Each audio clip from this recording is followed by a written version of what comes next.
NAR's Community Outreach Grants. Empowering Miami Realtors' Affordable Housing Initiative.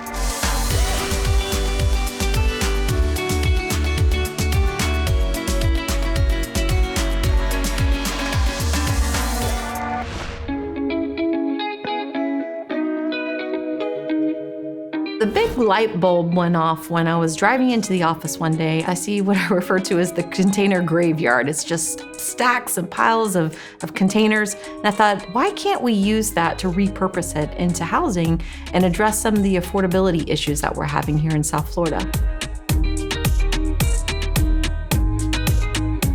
We've always had an affordability problem here because we have limited land between the ocean and the Everglades. We're working with our developers to find more ways.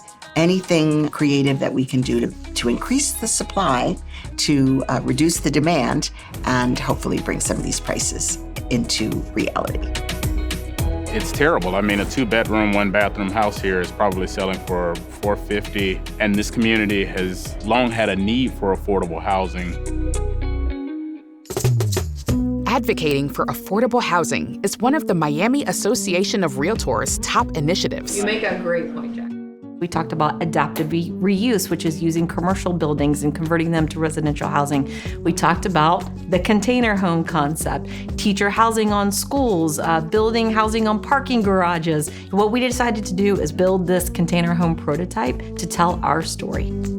With the help of an NAR Community Outreach Grant, the Miami Realtors built a container home made from 2 repurposed cargo shipping containers to study and advocate for regulatory changes to reduce barriers to housing affordability.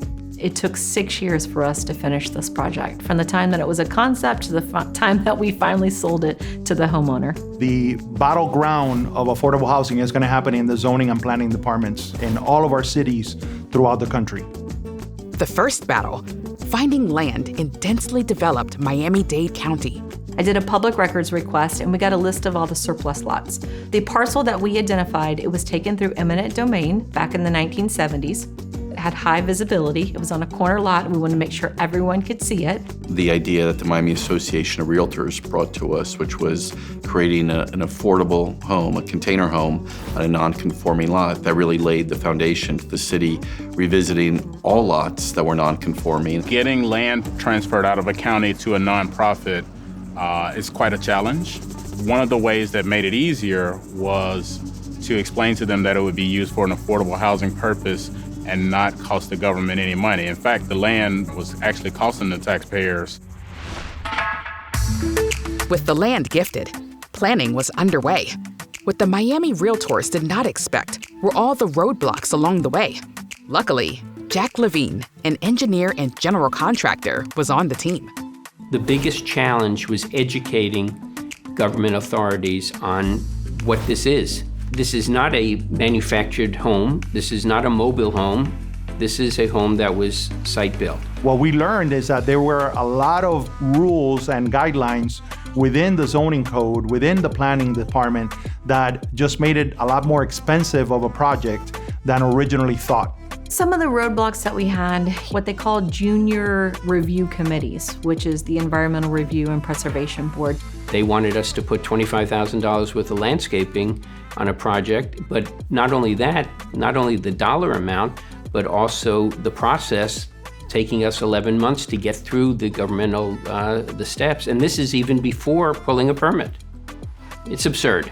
The sewer lateral, for example, you apply for water and you apply for sewer, but you don't apply for them at the same time. So what happens is you end up breaking the ground twice and having to resurface that asphalt twice when it could be streamlined and done at the same time and would have saved money for that future homeowner. As mayor, I'm able to say, let's cut the red tape. We have a procedure in place in Miami-Dade County to expedite anything that falls within the affordable or workforce range. We also recently passed something I think is incredibly important called ADUs, or accessory dwelling units, and we're allowing properties to be upzoned to accommodate additional units of housing. So this all works together, and we could say it started with a container home. It opened up accessory dwelling unit capability for all of this yellow area that you see here and the yellow areas that you see up here. So now we're able to put ADUs in those zones when we couldn't before. Our container home served as a model for that as well because it's the perfect square footage. I'm very grateful to the Realtors Association for putting forward this idea and carrying it through. What fills me with pride is that we had, through the grant, the ability to be part of a change that is very, very needed. The investment of time, the investment of energy, passion, resources that were allocated to this project is going to have incredible ripple effects for years and years to come. I would encourage other state and local associations to take this challenge and make a difference in their communities. It's changed my life completely. I live in peace and quiet, and I have so much sunlight and brings me so much joy living here.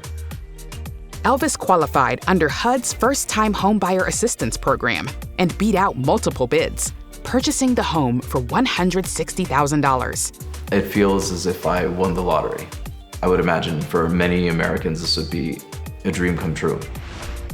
To learn how the Miami Association of Realtors cut the red tape for housing affordability by permitting the use of nonconforming lots, creating an expedited review process, enabling container homes for accessory dwelling units, and reducing overall housing costs, visit miamirealtors.com/container home.